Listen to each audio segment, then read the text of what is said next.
आज हम आप लोगों को ओम का नियम अर्थात ओम्स लॉ को समझाएंगे। तो पूरी जानकारी के लिए मेरा पूरा वीडियो अंत तक ध्यान से देखिए। चलिए शुरू करते हैं। सबसे पहले ओम का नियम क्या है ये जान लेते हैं। तो यदि किसी चालक की भौतिक अवस्थाएं अपरिवर्तित रहें तो उसके सिरों के बीच विभवांतर उसमें प्रवाहित धारा के समानुपाती होता है। इस नियम का प्रतिपादन सन 1926 ईस्वी में जर्मनी के प्रसिद्ध वैज्ञानिक जॉर्ज साइमन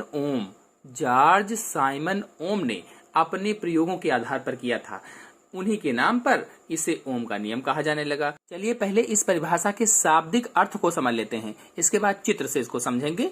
तो चालक का मतलब है ऐसा पदार्थ जिसमें धारा का प्रवाह आसानी से हो। चालक यानी कोई ऐसा पदार्थ जिसमें धारा का प्रवाह आसानी से हो, सरलता से हो, उसे ही चालक या कंडक्टर कहा जाता है। चालक को अंग्रेजी में कंडक्टर कहते हैं। जैसे चांदी है, पीतल है, तांबा है, तो ये धातु होना चाहिए।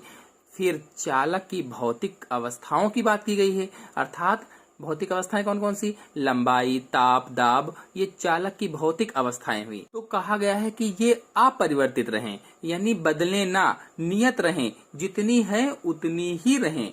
तो उस चालक के सिरों के बीच पोटेंशियल डिफरेंस अर्थात विभवांतर उस चालक में बहने वाली धारा के समानुपाती अथवा समानुपाती को ही अनुक्रमानुपाती कहा जाता है। तो उस चालक में बहने वाली धारा के समानुपाती अथवा अनुक्रमानुपाती होता है। तो ये है नियम, शाब्दिक अर्थ मैंने बताया। तो जैसे एक चालक तार को मैंने लिया है, ये जो चालक तार मैंने दिखाया हुआ है, ये एक चालक तार को मैंने ले लिया है। ये इसके दोनों सिरे हैं, एक ये और एक ये वाला। इस चालक तार में करंट दिया जाए तो जितना करंट देंगे उतना वोल्टेज बढ़ेगा, मतलब धारा बढ़ाने पर विभवांतर भी बढ़ेगा। जितनी धारा बढ़ाते रहेंगे उतना ही विभवांतर बढ़ता जाएगा। इसी को समानुपाती बोला जाता है, यानी जितना धारा बढ़ा रहे हैं उतना विभवांतर बढ़ रहा है। तो इसी को क्या कहते हैं? समानुपाती या अनुक्रमानुपाती बोला जाता है। तो किसी चालक में प्रवाहित धारा और उसके सिरों के बीच विभवांतर में संबंध को ही ओम का नियम कहा जाता है। अर्थात धारा I और विभवांतर V में जो संबंध होता है उसी को ओम का नियम कहते हैं। कुल मिलाकर के ओम ने बताया कि विभवांतर धारा के समानुपाती होता है, यानी V समानुपाती I या V बराबर RI। यहाँ पर जो R है ये नियतांक है और इसी को वैद्युत प्रतिरोध भी कहा जाता है। अब इसको अगर हल करें तो R बराबर V अपान I, क्योंकि समानुपाती है या अनुक्रमानुपाती है तो R बराबर V अपान I, जहां पर जो R है ये एक नियतांक है या वैद्युत प्रतिरोध है।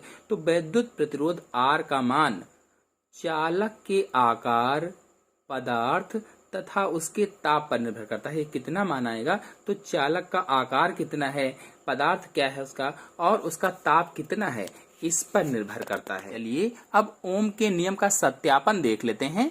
बता दें कि ओम का नियम केवल धातुओं पर ही लागू होता है, मतलब ओम का नियम केवल उन्हीं चालकों के लिए सही है जो चालक धातुओं के बने होते हैं। धातुओं, ये वर्ड याद रखेंगे आप, ओम का नियम उसी पर लागू होगा।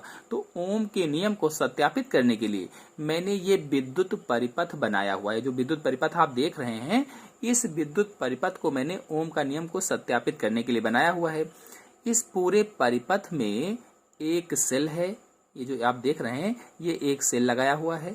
एक कुंजी अथवा इसी को बटन कहते हैं, ये लगाया हुआ है। एक अमीटर को जोड़ा गया है जो परिपथ में धारा का माप बताता है। यानी अमीटर का कार्य क्या है? धारा को मापना, धारा को बताना, एम्पियर को बताना कि कितना करंट बह रहा है। और एक प्रतिरोध तार यानी प्रतिरोधक तार जोड़ा गया है। प्रतिरोध तार के सिरों के बीच विभवांतर मापने के लिए एक वोल्टमीटर भी लगा दिया गया है। अब एक प्रतिरोध तार को जोड़ दिया है और प्रतिरोध तार के दोनों सिरों के बीच में एक विभवांतर मापने के लिए वोल्टमीटर लगाया गया है जो वोल्टेज को बताएगा। अब एक धारा नियंत्रक भी इसी में जोड़ा गया है। जो आप देख रहे हैं ये धारा नियंत्रक है जो धारा को नियंत्रित करेगा। अब धारा को प्रवाहित करने के लिए हम परिपथ की कुंजी को बंद कर देते हैं। धारा तभी बहेगी जब परिपथ की कुंजी को हम बंद करेंगे, और जैसे ही कुंजी बंद की जाती है परिपथ में धारा बहने लगती है। अब धारा का मान एमीटर से और विभवांतर का मान वोल्टमीटर से नोट करके लिख लेते हैं। इस विद्युत परिपथ को देखिए, इसमें हम लोग धारा नियंत्रक से धारा का मान बदल बदल कर एमीटर तथा वोल्टमीटर से रीडिंग लिख लेते हैं। तो पहले रीडिंग के लिए हम धारा नियंत्रक को इस जगह पर रखते हैं, यहाँ पर रख देते हैं, और वोल्टमीटर से रीडिंग चेक करते हैं। तो माना पहली रीडिंग में 0.95 वोल्ट और अमीटर में धारा का मान 0.25 एम्पियर आया। यानी पहली रीडिंग जो आई 0.95 वोल्ट वोल्टमीटर से और अमीटर से 0.25 एम्पियर आया। अब परिपथ में और अधिक धारा प्रवाहित करते हैं, मतलब इस धारा नियंत्रक की स्थिति को बदल देते हैं, यहाँ से यहाँ पर कर देते हैं।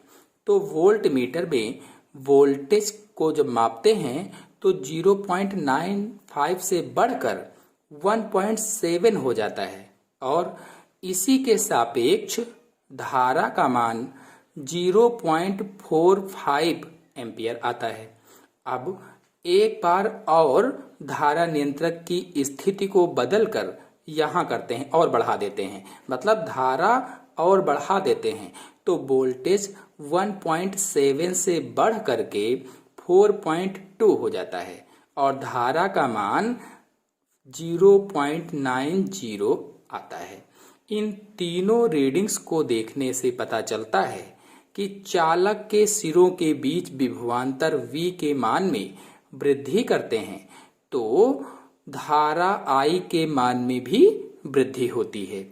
इसीलिए विभवांतर धारा के समानुपाती होता है, यानी V समानुपाती I, या कह लीजिए कि V बराबर नियतांक गुणे I। यहाँ पर नियतांक आएगा क्योंकि नियत था, नियतांक को R से दर्शाते हैं, तो V बराबर R गुणे I, या इसी को दूसरी तरह से हम लिख सकते हैं कि R बराबर V अपान I, और यही ओम का नियम है। चलिए अब इसे हल करके देखते हैं कि V और I का भाग करने से नियतांक आ रहा है या नहीं। तो नियतांक का मतलब है नियत, अर्थात एक ही मान आए।